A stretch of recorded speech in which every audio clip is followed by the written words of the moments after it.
facing the police every single day. Say hi, Andy. I'm recording you. I got you. Ocean City cops are not people. Yes, they are. You know what's really criminal? What's that? Those knee-high socks. I know, but that's what the brown shirts wore. Next on our agenda is Dave Kalin, running for County Commissioner, and he's heading up here right now. So we got a bunch of questions here. Again, we'll follow up on these, and then we'll have time if we miss something in our questions that you want to know. Okay? Thank you, Dave. Good evening. My name is Dave Kalin. Live in District 2, out in the Ranchettes, running for Charlotte County Commissioner. A lot of folks ask, the first question is, why are you running? Well, my wife, a number of years ago, I was in politics in the state of Pennsylvania. I was a commissioner there. Also sat on quite a few different committees, planning committee, community redevelopment, library board, our ambulance association, quite a few different committees. So I've been involved in quite a bit throughout politics, and my wife said, yep, you're never running again. My family life was pretty much revolved around what was going on in our community, and given that fact, we brought our 4 children and moved to Southwest Florida because of what was going on in the state of Pennsylvania. Anybody that knows Pennsylvania, New York, New Jersey understands what goes on there, and that is taxes, taxes, and more taxes. You have multiple layers of government. So, brought my kids, my wife, our family down here. My folks just moved down here this year. Fell in love with the area. Been coming down for a number of years before we moved here, and pretty much had the pick of the litter of where we wanted to move in Florida, and we settled on Punta Gorda, Southwest Florida. It's beautiful. While we don't have the blue water beaches, it does keep the massive crowds away. So that is one of the things we do have going for us. While some folks do like that blue water, I'm okay driving a little bit to get to it, to keep the traffic down, and to keep the cost of our area down, which is why I'm running. It's starting to get expensive to live here. I think anybody that realizes what's going on, it's not just the current federal administration driving it, but a lot of the local things going on. You've got the folks trying to come out of the north. They're tired of the taxes. They're tired of the oppression. They're tired of the mandates. You gotta wear a mask, you gotta get a shot, you can't this, you can't that, it's not your land, you can't. And we've got probably one of the greatest governors in the country who has decided to stand up for our rights, and that has helped make that decision to say, you know what, I've got some abilities to get out there, the knowledge in maintenance, whether it's road maintenance, construction, the real estate, the development, to be involved in this. And my wife said, you've got to get back into this. I said, I'm just waiting for you to say so. So this year, with everything that went on with the Ranchettes, many of you have paid attention to what went on out there over the past year. The county just kind of crumpled us up and tossed to the side like the red-headed stepchild and said, no more maintenance. You're on your own. Well, it's actually worked out pretty well for us because we've pulled together as a community. And we've realized we don't need to spend those exorbitant amounts of money to maintain our roads, which prompted me to start looking into county budgets, expenditures, what's going on behind the scenes. And it's amazing in Charlotte County how they don't want you looking behind the curtain. So I'm running to do an overhaul in this county. We have got to look at every department and ask, why are we spending the money and do we need to spend the money? We've got to look at your rights. Our rights are being trampled on a daily basis by this county. They want to come out, they want to have an arbitrary ordinance. Well, you can't do that in your yard. We don't like the color of those flowers. We don't like that tree you planted there. They just generate an ordinance and tell you you can't do it. You have the city of Punta Gorda who's got this wonderful sign ordinance that if they don't like what you put in your sign, they don't like what you have to say, well, they just violate your civil rights, take you to the little kangaroo court, and, well, there you go, you're stuck paying a fine. There are a number of people that are fighting back around it, and I'd like to help keep that fight the whole way through the county. Stand up for your rights, and as well as reduce what we're spending. Our commissioners have spent an exorbitant amount of money over the past 3 decades on purchasing property and land throughout the county. I think everybody knows the Sid Kitson situation with Murdoch Village and the money that was spent there. And then he just said, yeah, I'm not interested, and well, what's he do? Go out to Babcock. So now the county's sitting there with an exorbitant amount of land, and they're quibbling over a couple $1,000s here, a couple $1,000s there in the hottest real estate market ever, but they're willing to lose $250,000 on property out on the waterfront. While I am an Allegiant employee, I am not a fan of the Sunseeker. When you see what's going on there and knowing the Allegiant model, they're not in our best interest.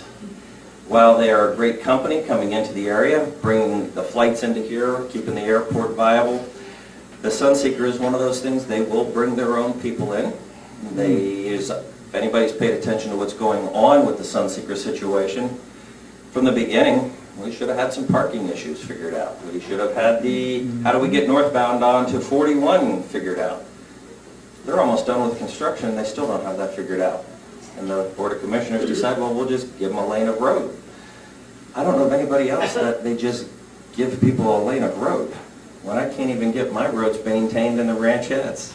So those are the kind of things that are going on throughout the county. It is not just isolated to this side of the river or around the river. It is throughout the county with the out-of-control spending, the trampling of your rights, the misinformation that goes out there, I want to say the lack of participation by the current Board of Commissioners. I had a meeting with Commissioner Doherty about a year ago talking about some issues, and he said, what do you want from us?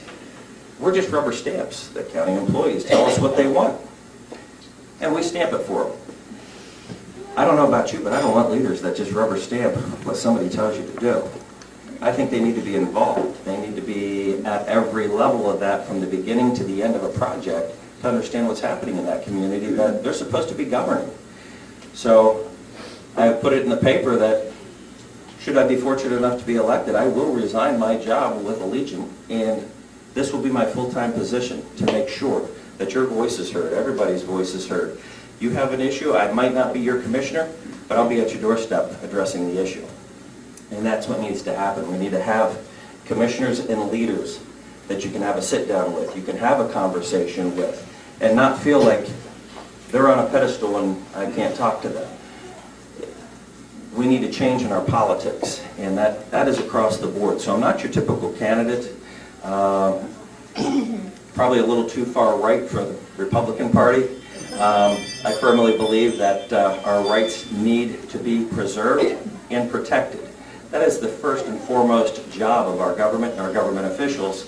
Unfortunately, too many of them at the state, federal, and local level have left that go, and I can assure you, as a commissioner, I will ensure those rights are protected.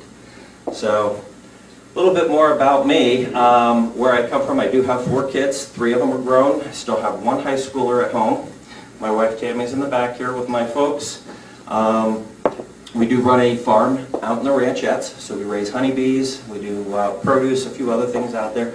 So I know what it's like to put in a hard day's work, get your hands dirty, and at the end of the day have to turn over that money for taxes to pay for land, and you wonder where'd that money go when you don't see things being taken care of or maintained as you think they should. So we need to address some urban housing sprawl out there, but I've come to this community to stay here. This is where I will be till they take me out in paper or plastic. So I can assure I'm not going to jump ship at the first sign of troubles here in this county. We've got to stick through this. And it's not just about me getting elected. It is about getting people involved. If you go out to my webpage, there's actually an area on there that will take you to the county's website. You can get involved at the county level, whether you want to sit on a water committee or other committees, but also all the other committees throughout the county, whether it's the Republican Club, the Charlotte County DeSoto Republic Club, the RLC. There's a number of committees out there that you can get back involved, get your friends involved, and as a group, we can take our country and our county back. Thank you, sir. And you answered my first question, so I don't understand it.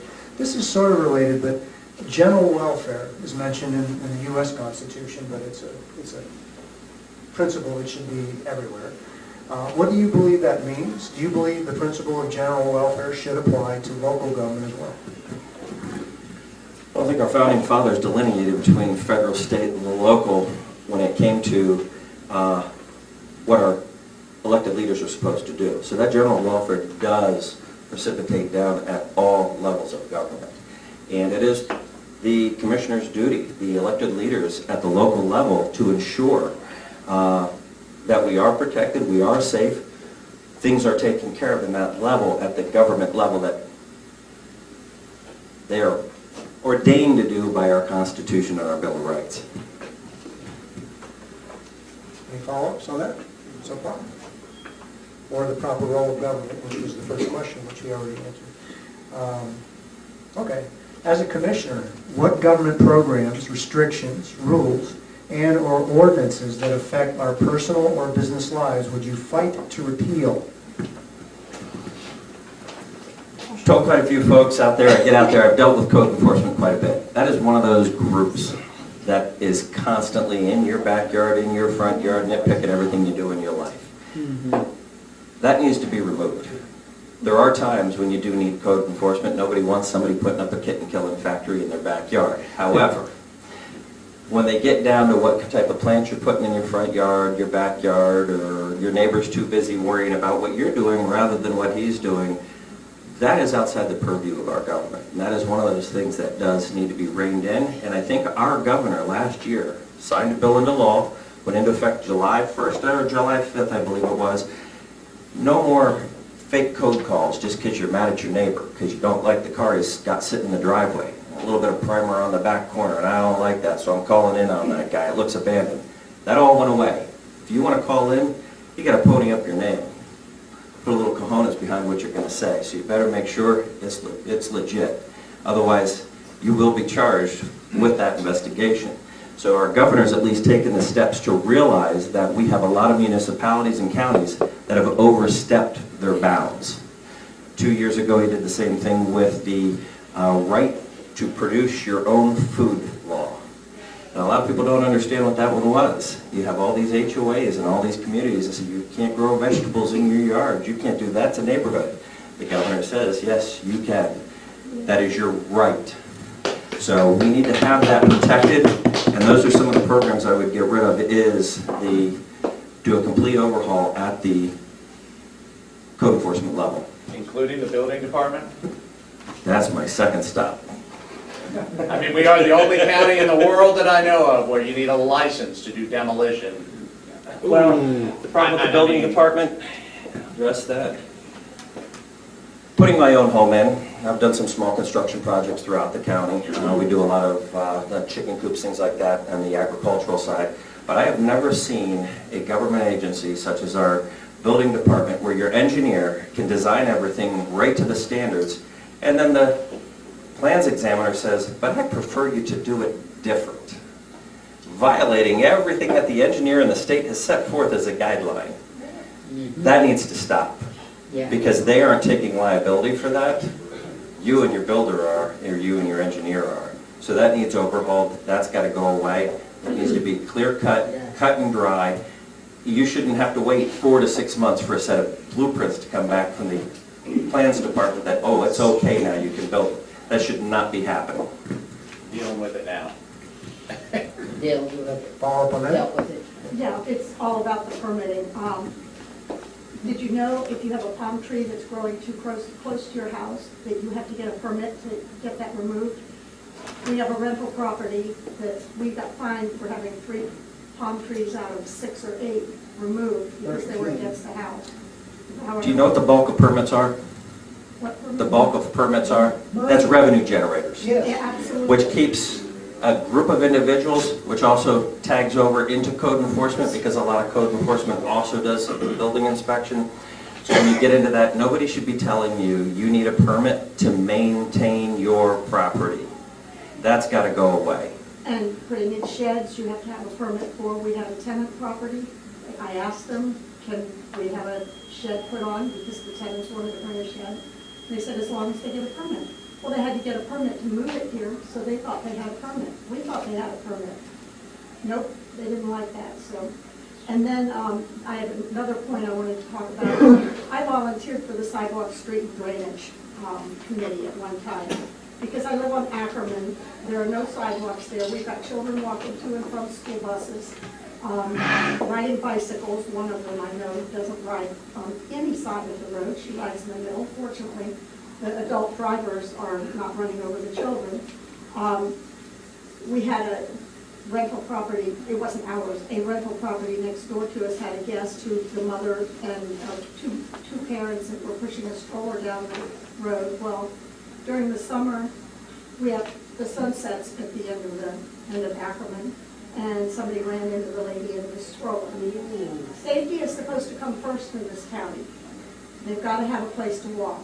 The street is the only place they have to walk. And then I volunteered for the sidewalk, street, and drainage program, and I found for the number, they put in very, very few sidewalks per year because they have a very, very low budget.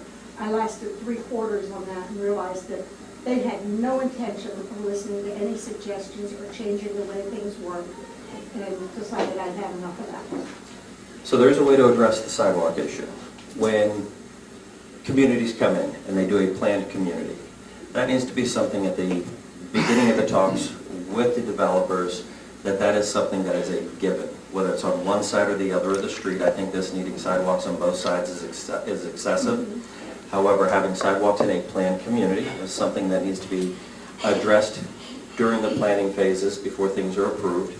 However, when they have not gone that route, putting that burden back on all the taxpayers throughout the county, I do have an issue with that because it only serves a small group of people.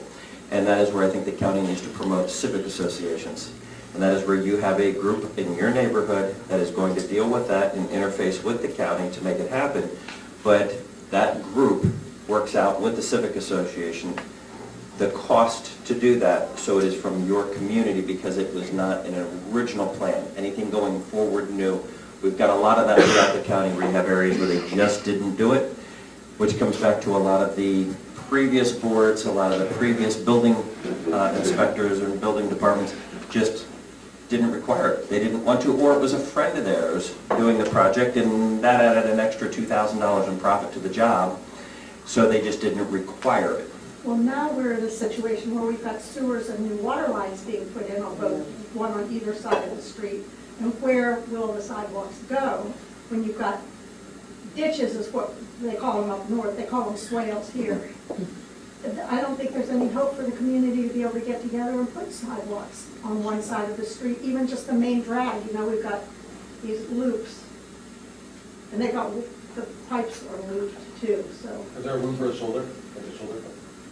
Well, we've got a 10-foot easement that the county owns that's for stormwater drainage. And that's what they have to get in some areas. There's not a lot of land between the street and the home. And that's where you've got to have that civic association, which usually does have a civil engineer that will sit from your community on that board. And you've got to look at those kind of issues to say, can we fit it? Does it make sense to fit it? In some areas, it's just not feasible. It's either we give up our drainage and everybody floods, or we have a sidewalk. Sometimes you can compromise and say, well, instead of a 4-foot wide sidewalk, we can go to 3 feet wide and still keep our drainage. And the county goes, yeah, you can't do that. Well, that's where they need to work with that civic association to make it happen. So when it comes to your first, second step, I guess this applies for both, kind of a big picture thing. How do you approach the opposition that you would face in actually streamlining things or fixing problems you want to address? And secondarily, this reminded me, the deep state is what I wanted to call it, but you were talking about how the bureaucracy is dictating to the people who rubber stamp it. How do you overcome that bureaucracy or the deep state type thing in the county? You educate the people. You tell the people what's going on. It was one of the things when I was a commissioner in Pennsylvania. My fellow commissioners often love to just dream up ordinances to control people's lives. And I had an issue with that. We didn't need to have that control over their lives. They're all adults. Again, unless they're opening a kitten killing factory, what are we doing? So anytime the rest, as a majority, would come up with an ordinance and they get it the whole way through a draft and they're out there talking about it, I'm the first one that will say, no, I'm not going to support this, and this is why, and this is where it's going to lead to. We don't have that with our current Board of Commissioners. They all up there, they talk about it, and yep, this is a great thing, it's going to be wonderful. Occasionally during election year, you'll get a little dissent. But the rest of the time, everything seems to be just kind of pushed right on through. Everything's great. We all agree it's wonderful, wonderful, wonderful. Somebody needs to talk about the reality and the long-term issues for every ordinance that is developed. As far as going after the overhaul for the county, That's where you really need to look at it and say, government is not responsible for employing people. That is not government's job. They're to create opportunity areas that allow businesses to come in and create the jobs. But it's not government's job to employ people. You do have to have employees to maintain a certain level of infrastructure and care. But at the point where when you get into things, one of the things I did in the state of Pennsylvania was negotiate our union contract. If anybody knows up north, unions run the show. We had a shifting issue with our police department. We knew we were grossly overstaffed, but well, we're at 10-hour shifts. We went to 12-hour shifts. They flipped out, but it reduced our staffing levels. Well, very similar thing happens here. They work 4 10s. Well, now you've got some guys are taking off Monday, other guys are taking off Friday, so now you're partially staffed 2 days of the week, so you're really only getting your true work done 3 days of the week down here. I know many county employees who just absolutely love that work method. They work 4 days a week, 4 10-hour days. They get their 40 hours a weekend. That's got to stop. Because you need the staffing levels every day during working hours, which then reduces the number of staff you require because you've now got a complement of people working 5 days a week. So you do have to account for people that are out sick, things like that, so you do have a couple of extras, but that's your first method to look at and say, how are we staffing and how are we running our hours? And at that point, you can start to deduce what your actual staffing needs are. A separate question.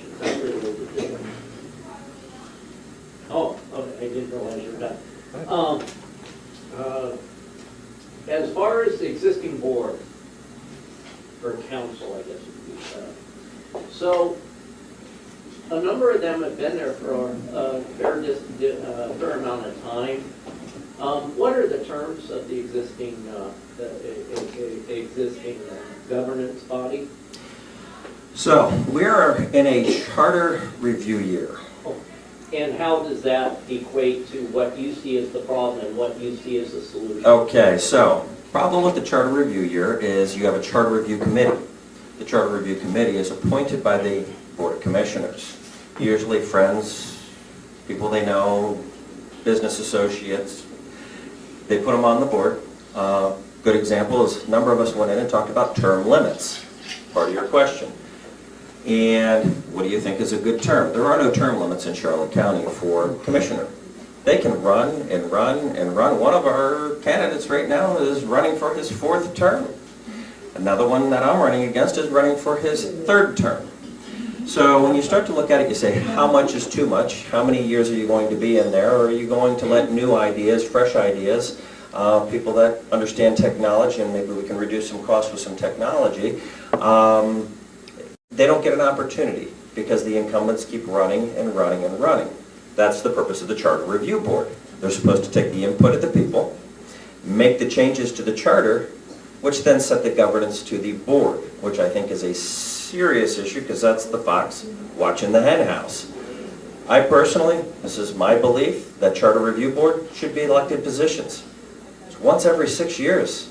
It's not that big a deal to have an election for the committee, who is now made up of the people throughout the districts to make the decisions on what the people in their district want. The fact that our current board works so well together and rarely dissent, I've got great questions with that because I've been throughout this county. We have 5 districts, and let me tell you, what they want up in Englewood is not what they want down in Tropical Gulf Acres, which is not what they want out in Washington Loop, which is not what they want in Punta Gorda Isles. It's quite a few different things throughout the county, what's important to them. I put out a survey, it's got quite a good response as to what is actually important to the folks throughout the county. And based on the areas, ironically, they cluster together as to what's important, number 1 through 10, based on your area. And it's usually folks that are like-minded cluster to an area, and that survey really has shown that to be true. So the fact that our board is completely and utterly on board says, who are they working for?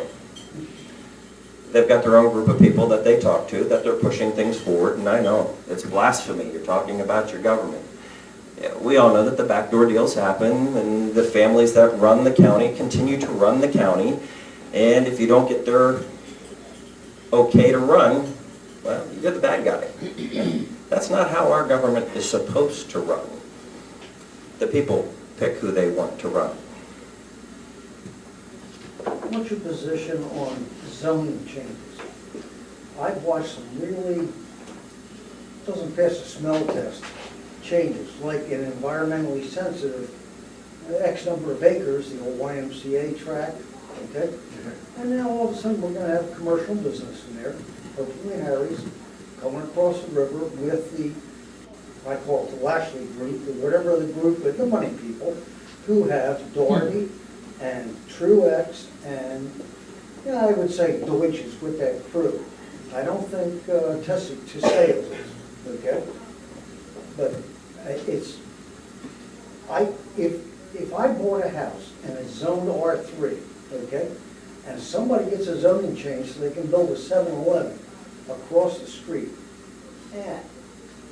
okay, you've just changed the contract that I entered into, okay, with all the surrounding legal rights, okay, that come with that. And I understand that. There are times when an area, 08 was a good example of that. We had a lot of areas throughout the country, not just this county, that were at one point residential areas that just went completely belly up. The houses were in disrepair. You might have had 3 or 4 people living in 40 homes. And they come in and say, okay, maybe that area, because it's 500 yards from a factory, that's why people don't want to be over here anymore. At that point, yes, you look at rezoning. That is part of the Economic Redevelopment Committee's job, to look at that and say, how do we repurpose areas that are blighted or in disarray? And that happened throughout. Detroit was a great example of that. Louisiana had quite a few areas like that. But when you look at that, getting into changing those areas where somebody just wants a 7-Eleven across the street from you and there's no other 7-Eleven in a mile and a half and it's all neighborhood, I usually say follow the money trail, who's involved. And you've usually got friends of friends who are pulling strings to make something happen. And I'm not opposed to overlay districts where you have a residential area and you want a small strip mall to handle that whole area because you're driving 15, 20 minutes to get to any quick convenience. You integrate that as part of your community, but to just arbitrarily change one lot because somebody who knew somebody got it changed. I do have issue with that. How did Sunseeker get 90 feet vertical? Well, we have height limits set by the county. Now, if that wasn't money, if that wasn't... Everything Sunseeker has me baffled. The parking issue, the lane, the waterfront, the most recent asking to take Live Oak Park. Yeah. Last month, the commissioners had a meeting on that, if anybody paid attention. They're talking about potentially chopping down all the live oaks in Live Oak Park to make the parking lot so that you can access the waterfront. By the way, that's in violation of... The park was given to the county in perpetuity as a park. Right. So we can try to gussy it any way we want and say, well, it's still a park. Well, yeah, you're parking cars on it, but... You're making all the right reasons for me to vote for you, Dave, and get what we have, these long-term, quintessential politicians like Deutsch, out of there. On that subject, I hate to interrupt, but I'm going to do it anyway. What do you think, do you have any thoughts about what to do about the mall property that the commissioners just started to just bought? Oh, I'm sorry, we think alike.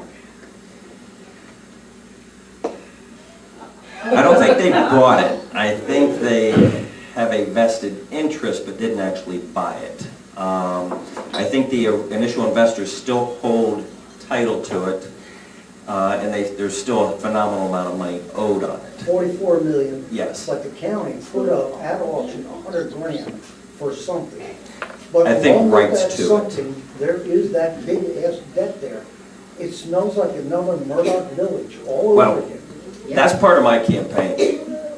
Let's leave real estate dealings to the professionals and get the Board of Commissioners out of all real estate. If you are not going to use it for a pumping station, a park, or a government office location, or something that has to do with the direct infrastructure of this county, liquidate the property. We are in the hottest real estate market in history. get a real estate agent to list it and not take a loss because your buddy's interested in it for a a great deal in Melbourne on those two lots. $260,000 loss on that. But Yeah. Commissioner Deutsch will tell Yes. you, well, we shaved off a large portion of it, yeah.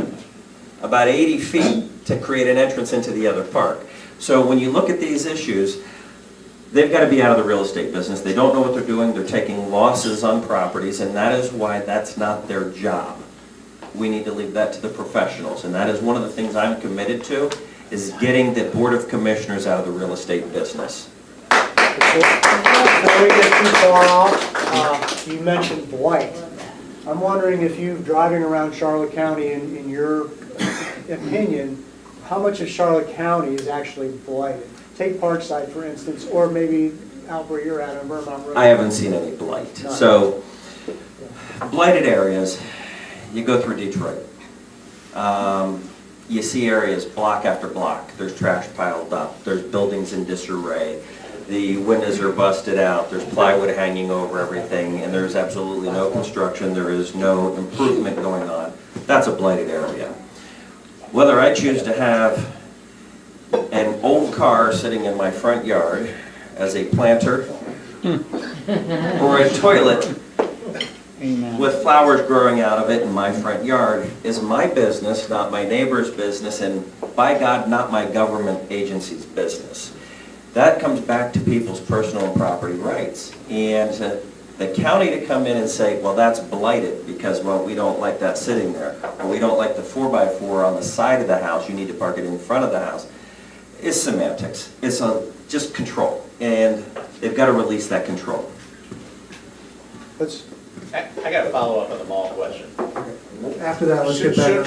Sooner or later, a developer, somebody's going to propose something to change there. What's your vision for that piece of property?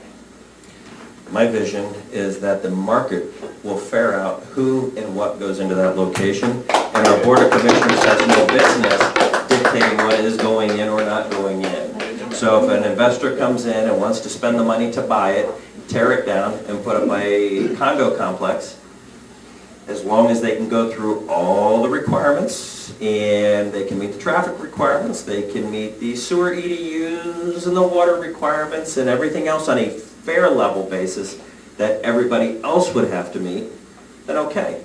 If somebody wants to come in there and put an Amazon warehouse in, and they can meet the requirements, and they can meet all the parking they need, the traffic requirements for the trucks, then great, more power to them. But we all need that level playing field, not because you know somebody at the board that you get a sweetheart deal and we ignore the parking requirements, the height requirements, and the ingress-egress requirements. That's all got to go away. I'm against those folks when they're doing that. How are we on time? What's that? How are we on time for this part? How are we doing? We're relatively okay, but we should get through a few of these questions before we get on to the side stuff. Are you still, are you asking anything in what we've done so far, or you want to wait a bit? This is new. Okay, let's Perfect. wait. It may even be. What expenditures by the county commissioners do you believe are not applicable to the proper role of government and or general welfare? Any specifics on expenditures? And property.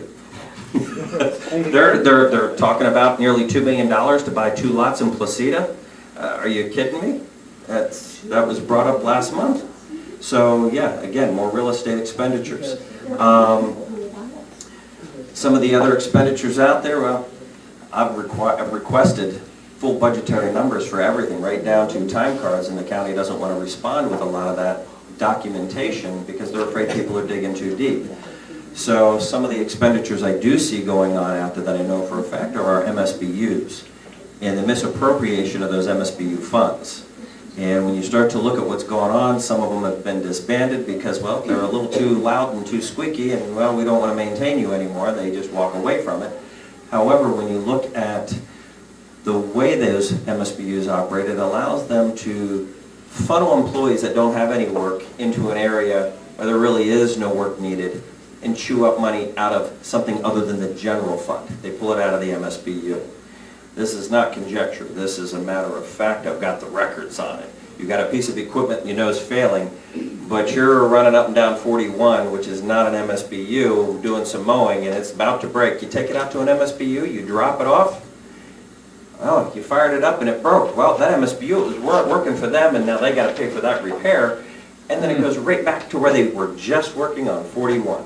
So these are the kind of issues, that expenditures that need to stop in this county. Yes. Comment on that. Related question to the real estate issue is, some time ago, not too terribly long ago, they were talking about basically a $9 million, in my eyes, in my opinion, a $9 million giveaway at the bottom of the track for, what's the appropriate term, affordable housing. And the net was a $9 million effective giveaway to a developer and whatnot. What's your opinion on such things? Yes. So that gets into the affordable housing question as well. So there's a lot of confusion as to what affordable housing is. A lot of folks think subsidized housing is affordable housing. That is not the same. Subsidized housing, that's a federal government issue. I have issues with that to begin with. However, when it comes to affordable housing, the cost of construction is what determines affordable housing. The cost of the infrastructure that has to be put in place ahead of time determines what that home is going to cost and what your share of that infrastructure is, which ultimately gets passed on to the end buyer or renter. As far as the commissioners being involved in a situation like that, selling property at a loss for affordable housing, again, that's a misuse of your funds, everyone's funds.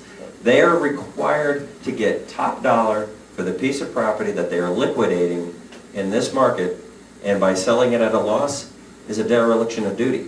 That is giving away your tax dollars. So when it gets into affordable housing, again, we come back to the building department. If that builder has to return to that plans examiner a dozen times for his I prefers, that's money. That's cost. So that's where you have to start looking at how do you shave that down to create less expensive housing so that the average person can afford it. Because I'll tell you right now, anybody just coming out of college or high school that wants to buy a home, right now, they've got no hopes of buying a home in this area. When I moved down here 7 years ago, the median income was about $38,000 a year. There's no way at $38,000 a year anybody could buy a home in Charlotte County right now. It could be dilapidated, run into the ground, and again, look blighted with boards on the windows, and you still couldn't touch it, making $38,000 a year. So that is what has happened to our community with the Great Migration. Everybody's come down here for the freedoms. Unfortunately, it's driven our prices through the roof.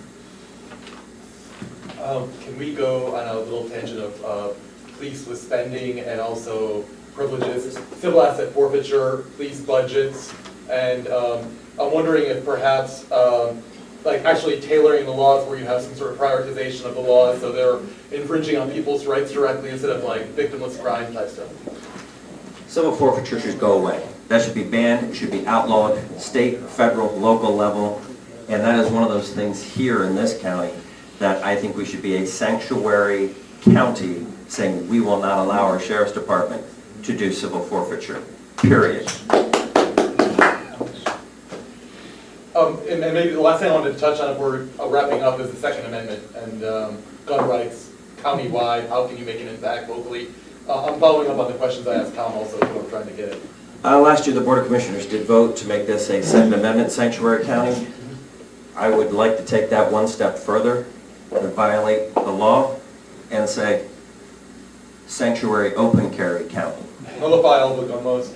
Absolutely. Yes. And direct our sheriff to ignore that and allow people to open carry. Can you It has redirect? been a proven fact that communities, there's one in Texas where it is flat out open carry and they encourage it, they have almost a zero crime rate. Yes. People are a little afraid when you see somebody toting a gun around to commit a crime because they don't know if they're going to use it on you to protect somebody. So I've always said locks, actually my dad's always said this to me and I have perpetrated it as well, as locks keep honest people honest. Thank you. Just a question I heard from a couple people, and I don't know if you know anything, you may. Who are the bond holders of the, it's kind of a bad subject, the mall? I do not know who the bond holders are on that. If you want, I can go ahead and check that out and find it out. How do you find out? It's going to be public record. Yeah, Dave, my question is, I got two quick questions. Okay, when you get in, Charlotte County, I don't know if people realize this, Charlotte County is so corrupt. They made a law, Punta Gorda did this too, the city, that you cannot record a public official in a public freaking building, or you will be trespassed. In a year and a half, I've got 22 tickets in Charlotte County and Punta Gorda just for pulling records and filming and fighting for free speech. Are you going to get rid of that? Absolutely. Our politicians need reminded. They work at our behest. We don't work for them. They work for us. Correct. And with that, they're recording you when you walk into that building. Yes, they are. You have the absolute right to record them. The unfortunate thing that's going on right now is this county and the city of Punta Gorda are using police to enforce ordinances. Ordinances are civil law. They are if you violate it, well, we're going to take you to court and sue you for it. Give you a code violation, and that way you've got to go to court. And once you're done with their court, you can appeal it to an actual state court that has to enforce the real laws of the great state of Florida. Correct. Using police to enforce code enforcement issues such as that Correct. Is a travesty. And it needs to stop immediately. It is. Absolutely it is. Yes. One more quick one. You're running for commissioner, but can you do anything with the schools? You know, the schools are at odds with people that are trying to, you know, for parental rights, possibly protesting some of the things that the schools are doing, to the point where I'm in front of a school on a public sidewalk protesting some of those issues, and I'm arrested? Is there any way you can stop that? So what that comes down to is if you are in a public place, not on school grounds, correct, you have the right to protest. Everyone has the right to protest. I think our country's gotten very confused over the last 2 years that if you burn a building down, if you smash the windows out in a Wendy's or light your buddy's car on fire, that's a peaceful protest. That's not. But if you hold up a sign that correct, says impeach Biden, correct, all of a sudden you're a terrorist. That's correct. That is what has happened in our country. And we all need to wake up. Every one of us need to wake up and take this country back or we're going to lose it. Yes. Yes, amen. We are headed down that path very quickly. And 30 years ago, if somebody would have said this is where we are going to be, that we are going to have a pandemic and they are going to mandate everybody wear a mask and everybody get a shot or you're going to lose your job, correct, they would have told you you were completely out of your mind and possibly probably had you Baker acted. correct. Unfortunately, that's where we are today. And everybody goes, well, it's just a mask. It's just a shot. No, it's your rights. Correct. And at the local level, the commissioners need to do everything they can to protect those rights. I was very outspoken over the mask mandates that were going on. I think you saw me at several of the meetings. Correct. I urged the Board of Commissioners, hey, if a private business wants to put a mask requirement on or come in, you can't violate people's American with Disabilities requirements. Once you identify as disabled, that's the end of the conversation. You can support that business, hey, you want to do it, that's fine, but as a government entity, you do not have that right to mask or require a jab as a condition for anything. That's what happens in third world nations and in dictatorships and communist nations, not in America. So does the commissioners have any power to tell the schools to knock this crap off? School board is a completely separate entity. They govern what goes on in the schools. However, there can be an interface between them, a dialogue. And that's one of the other things I'm looking at, not just with the school board, but we need a citizens community. We are under siege by Mosaic, not just in this county, but the surrounding counties and what's going on. I don't know if people realize that the bulk of the phosphate for fertilizer that they pull out of Florida does not stay in this country. It ends up in China. 98% of it ends up in China. We don't get the benefit of that. But we get the ungodly sights when you fly in. A couple of you guys are pilots. When you fly in, you see those settling ponds coming in. You see the blue water and the colored water tinting out into the waterways, you know those chemicals are leaving the locations. We need to have a citizens committee that are a volunteer group to keep an eye on some of these issues, keep an eye on the politicians in the other counties as to what they're doing, and encourage them to take a stand for clean water. Amen. Thank you. Can I add on a question to this that might make it broader on all the things you're talking about? So it could be related to mass guns, and you've already hit on individual points. Could you say that you might be able to limit the enforcement of these laws on a broader scale? Can you address how you could limit maybe the sheriff's office or any other agency that would be related to bureaucracy you'd be in control of to limit the enforcement of things that are not infringing on other people's rights? So the sheriff's department, the sheriff is an elected official. They run their own department. While the county approves their budget, they run their own budget. I would encourage the rest of the Board of Commissioners to actually look through all these budgets, understand what's being spent and why it's being spent, and scrutinize it like it should be. You don't spend money just because somebody asks for it, you scrutinize it. If you go to your bank and ask for $400,000 against your home, they're going to want to know what you're using that extra money for. Same thing should be going for, whether it's be the sheriff's department, goes for the school board, any one of those, to look at it and say, okay, what are you doing with that? Now, as far as telling them they can't enforce the current laws of the state, there's no authority to do that. Again, it comes back to having that dialogue and say, look, this is where we're at. This is giving the rights that are guaranteed by the Constitution and the Bill of Rights back to the people. Will you get on board?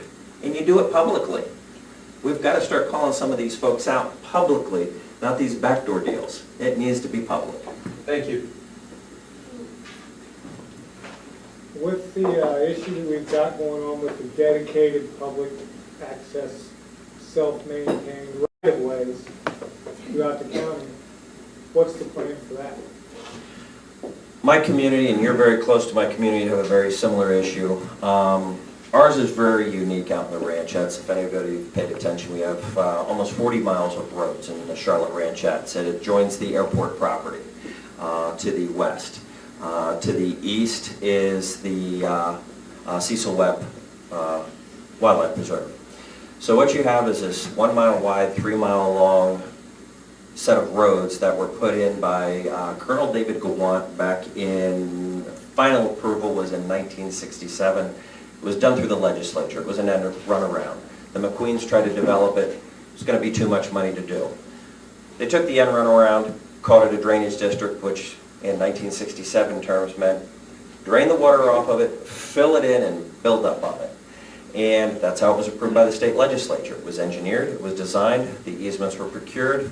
The county had zero to do with it. So I really can't completely blame the county for the situation that we're all in out there. However, they can take some claim moving forward, which they have now chosen not to do. So March 9th last year, they passed an ordinance at about 10:30 in the morning, abandoning the Charlotte ranchettes and all our roads, saying they have nothing to do with it, no maintenance of drainage, no maintenance of roads, you're all on your own out there. Then at about 2:30 in the afternoon, at their afternoon land meeting, adopted a new right-of-way ordinance which says they have the right to go in even on private roads and maintain and clean out the drainage and everything roadworthy. So they dump us in the morning under the old ordinance, develop a new one in the afternoon and adopt it, and then leave us all hanging out to dry, including yourself. Our roads are marked public, even though they're easements. Ours are not rights-of-way. The fire department has the right to use them. The general public and the rest of the world has the right to use them. And based on their new ordinance, developed 4 hours after they dumped us, have the right to maintain them. This is just another end run around by the Board of Commissioners to shirk responsibility and not take care of something that they should be taking care of. It does come down to a public safety issue. Me, personally, kind of thankful they left because my taxes went way down, or my assessment, since we no longer have an MSBU. I own my own earth moving equipment. I maintain my road. I've got the nicest road in the ranchettes. I help my neighbors out when I can. But it has actually fostered the community to start pulling together and working together. While it's very difficult out there, it has been a benefit to many of us out there. It's brought people together that otherwise would have not come together to work together. The policing out there, jurisdiction for that area, I have noticed is when they come out, they don't know what the law is for those type of roads. So they're like, it's a private, no, it's a public, no, it's a right of way, it's an easement, they don't know. So when you have someone doing something lawful and they blatantly see it, an officer, they don't know what to do. So even the officers are lost. And this is what the commission has done. Yes. I feel like we are the victims. And I'm looking at, trying to see maybe what they can do as a law. Why, I mean, lawfully, why are you allowing these people being victimized? And the person on the next street that has a paved road has more rights than they do on my road. So weird to be left out there. So, with that, you have the same rights. Don't let anybody tell you you don't, because you pay the assessment on your taxes for the police, just like everybody else pays the assessment for the police. You are supposed to be provided equal protection, and that's at all levels. So, if I was fortunate enough to be elected commissioner, that is one of the first things I would direct is the sheriff's department. You will take care of those folks. You will patrol the ranchettes. You will patrol dirt roads such as Bronco. You've got Knights Island and a number of other places that are dirt roads that they don't want to touch. That is their responsibility as our law enforcement to maintain civil issues with that when it comes to traffic accident problems, domestic disturbances. That is their obligation and their job. That's what they're paid to do. With your tax money. I hope you fight for us when you do that. Absolutely. I'm in the same boat you're in. Good, thank you. Thank you, Dave. Appreciate it.